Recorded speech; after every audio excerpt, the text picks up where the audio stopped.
Now we are here to have a discussion about a topic called as wave nature of matter. See, till now we have learnt many things about the two aspects of radiation, that is duality of radiation, having wave character as well as particle character. So while talking about the phenomenon like interference, diffraction, polarization exhibited by the light or radiation, we have to go for treating light as a wave.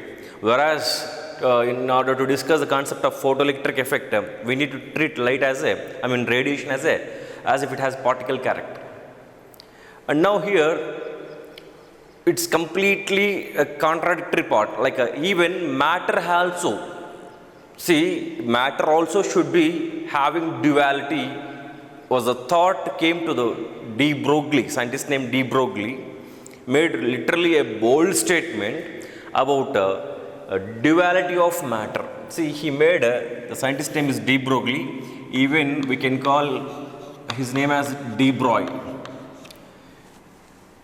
His hypothetical statement was like matter also have duality, mean it also exhibit a wave character along with its default particle character.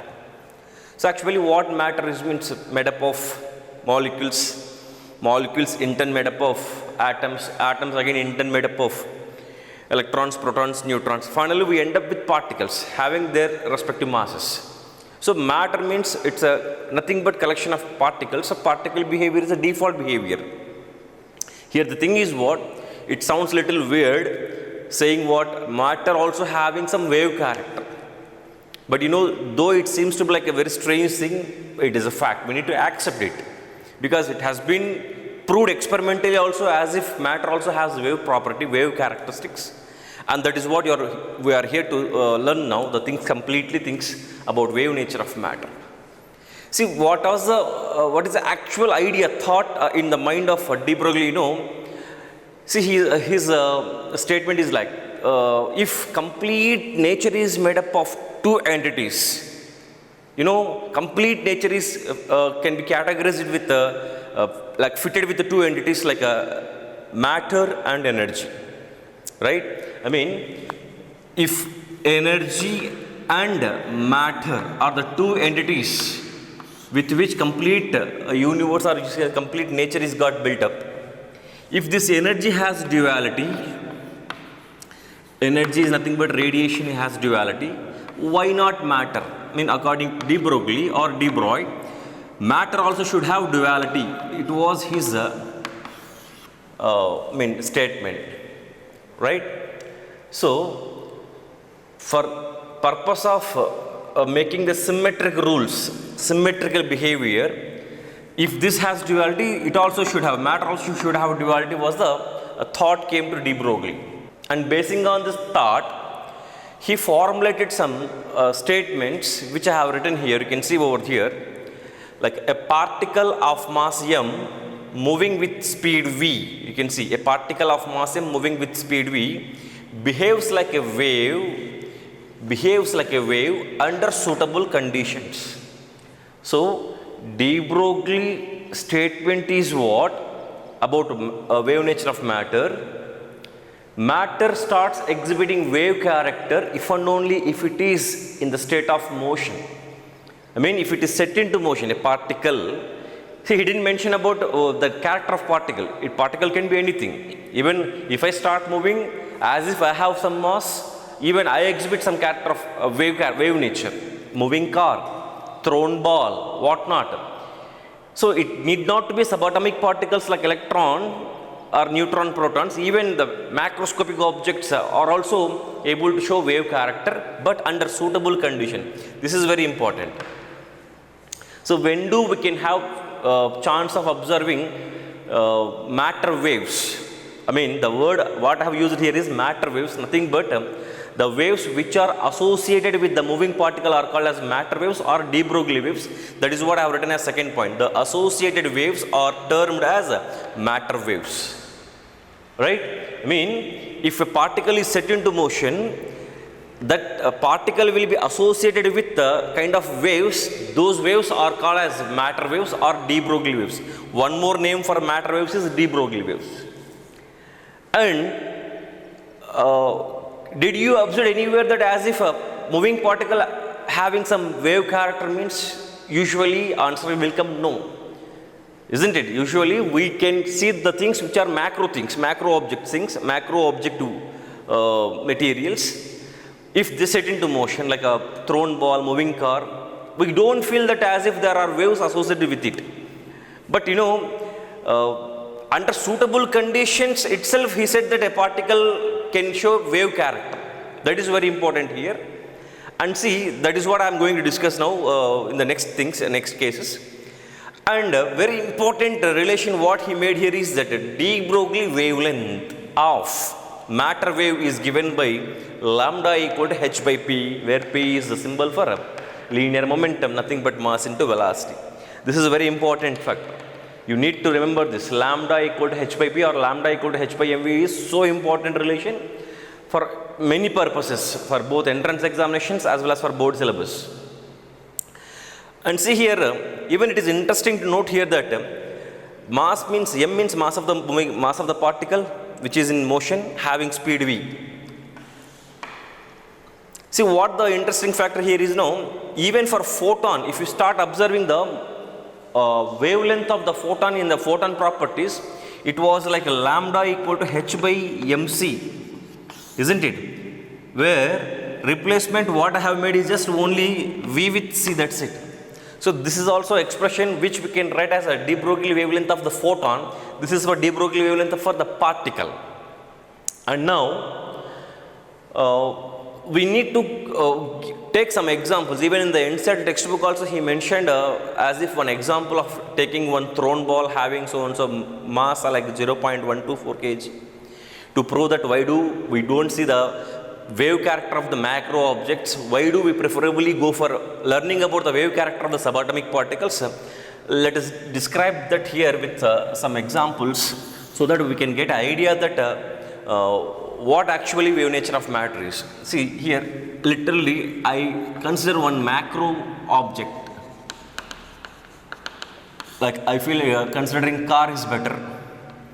Say a car, simply I have considered one car and I want to give some mass and velocity for the car, right? Because I want to go for a calculation of wavelength.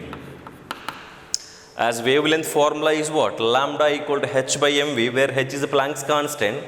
So obviously if I know the mass and velocity, I can be able to get the value of lambda. So I go for considering the car mass roughly around like 1000 kg. So it will be around usually 1000 kg. And say the speed of the car is, assume as if it is like a 40 km per hour. Come on, go for lambda value, h by mv. So h is 6.63 or 62, 10 to power of minus 34 joule seconds. Mass is 1000, speed is 40, kilo means 1000 meters, by hour means in seconds means 60 into 60. So it becomes 3600 seconds. Send to numerator, it goes to numerator. And if you calculate the value here, it will be around 10 to power of minus 32 range meters, and the value will be like 60.03 some value of around 60 point something into 10 to power of minus 32 meters. Here we don't focus about this. This is one finite value, but thing which got multiplied to this value is 10 to power of minus 32. So it is beyond our imagination. It is an extremely small thing. So which we are unable to calculate with any device. The macro objects usually will have waves associated with them, which we are called as matter waves.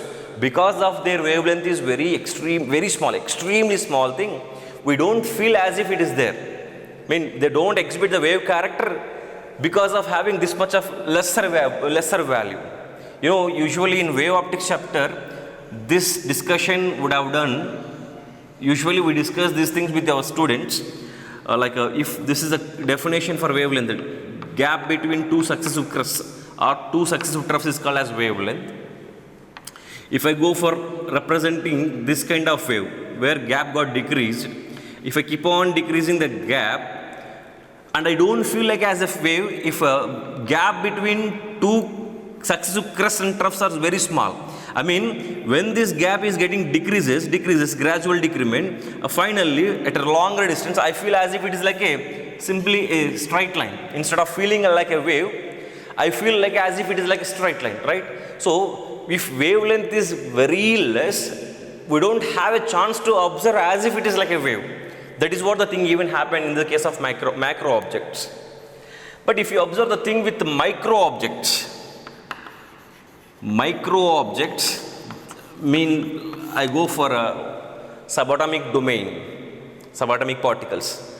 I mean, as proton is very difficult to take the proton from the nucleus, usually micro objects in the domain range of atomic status, we preferably go with electrons.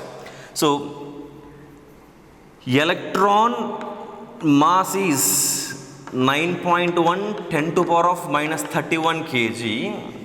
I want to set some speed for electron, then I go for utilizing the same formula and to calculate the value of lambda, right? And so here, how can you make the electron to gain some velocity? Means it's obviously again the concept of letting the electron to move in some external electric field having some potential difference. So when electron is allowed to move in some potential difference, because of work done by the electric field over the electron, it gains some kinetic energy. That is what I need to highlight here. Assuming as if the potential difference is capital V, obviously EV becomes the work done, nothing but kinetic energy. So I can write half m V square. Okay, I hope you have understood what I have written here. E capital V, E into capital V equal to half m V square, where small v is for speed, value of the velocity of electron, and capital V refers for a potential difference in which it is moving.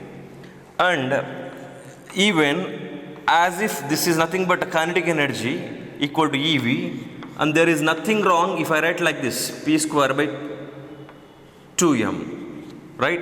Because we know in mechanics, the kinetic energy can be related with the linear momentum of the moving particle, like K is equal to P square by 2m, right?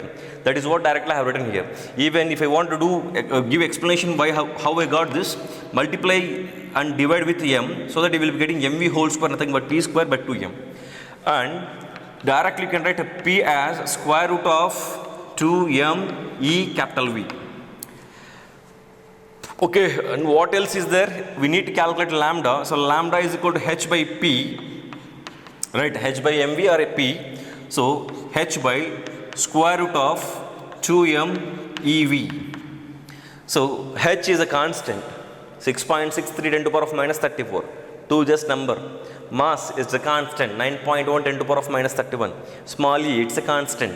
Fixed value, 1.6 10 to the power of minus 19. Only thing is what? Capital V is variable here. Mean you have option of deciding the potential difference in your hand. So if I write the other thing once here, that what the standard information of lambda you can memorize, you can remember as 1.227 by root V nanometers. I mean, after substitution of all these values, H value, M value, E value, which are standard values, directly you can remember the answer as for electron. It is particularly for electron, lambda wavelength, de Broglie wavelength lambda is given as 1.227 by root V nanometers. Okay. And as I said now, this capital V potential difference decides this value of lambda. For example, for easiness purpose, if I assume that as if I am working with a 100 volt potential difference, then wavelength will be obviously what root 100 is 10. So again it becomes 0.1227 nanometer. This is what we got a wavelength value for the electron when it is in motion, when it is set into motion. Compared to this is much better.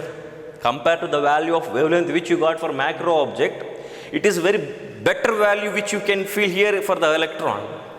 And even during the time of this discussion by de Broglie, see the concept of de Broglie hypothesis, it is around 1927 it seems, 1927-28. I mean after nearly 20 years, after the explanation given by the Einstein over photoelectric effect, declaration made that as if radiation has duality. After that 1905, After 20 more years, around 1928, he made this discussion. Even he got awarded with the Nobel Prize because of his a bold hypothesis statement, because this is just a hypothetical statement. It has to be validated with one experimental setup. That is what been also done by a pair of scientists called as Davis and Germer, which we are going to learn in the next further session. And even those two scientists shared the Nobel Prize because proving experimentally as if electrons are having wave character. You know, that is what the importance of learning this fact. And see here, during that time, already people were there in doing the experiments about the diffraction experiment, because diffraction phenomenon is a old phenomenon which got successfully explained by treating light as a wave with various scientists, right? And the fact of diffraction is that light undergo diffraction if and only if the aperture size, D refers for slit size or aperture size, is approximately equal to the incident wavelength of the light. This is a very basic condition. With this fact, in the time, people used to conduct the diffraction experiments with X-rays.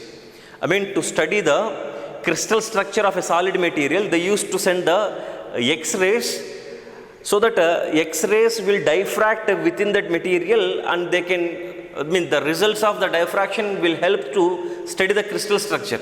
They help to, those experiments will help us to know the gap between two successive atoms of the given lattice structure.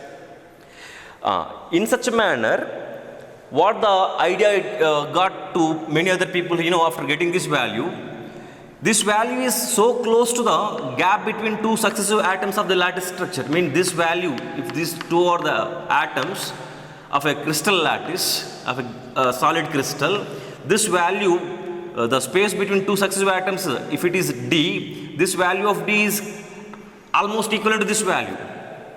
So they got the idea that why can't we do the experiment of crystal diffraction methods instead of sending X-rays? We are going to send, they have sent the electron beam instead of X-rays. Because electron, if it is having a wave character, having this much of wavelength, which is almost close to the gap between two successive atoms of the given crystal, they can conduct the experiments of diffraction through crystals with electron beam. That is what the thought came to Davison and Germer. They have worked literally nearly 10 more years after his statement, and they got succeeded in proving that wave character of the electron with that crystal diffraction experiments. That is how it even got proved practically that this kind of wavelength will be there for the electron practically in such experimental setup. And this is how I can give some explanation about the wave nature of matter. Hypothetical statement given by de Broglie waves. And here, remember, we have to give a thought on one more scientist called as Heisenberg. Actually, a principle is there called Heisenberg uncertainty principle. Heisenberg uncertainty principle is also a very important thing which supported wave nature of matter.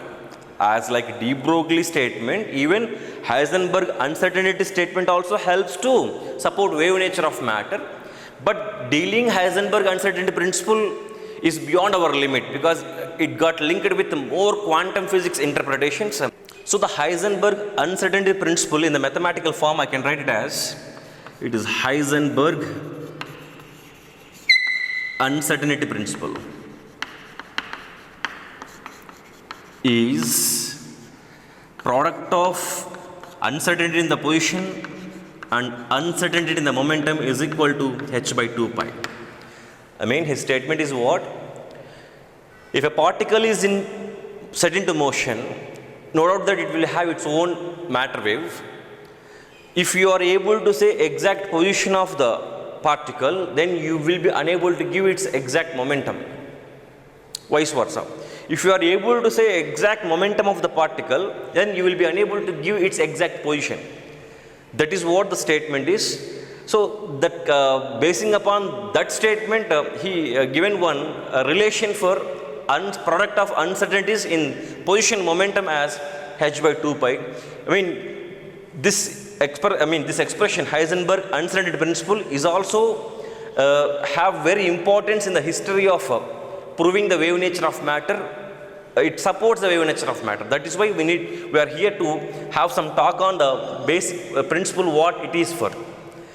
And at the end, I can say what here we are much bothered about remembering various forms of de Broglie wavelength, and finally you can collect all the various forms of de Broglie wavelength here. First form of de Broglie wavelength what I have given is that h by p, right? And thereafter you can go for replacing p as mv, mass into velocity. And next form what I have given is what?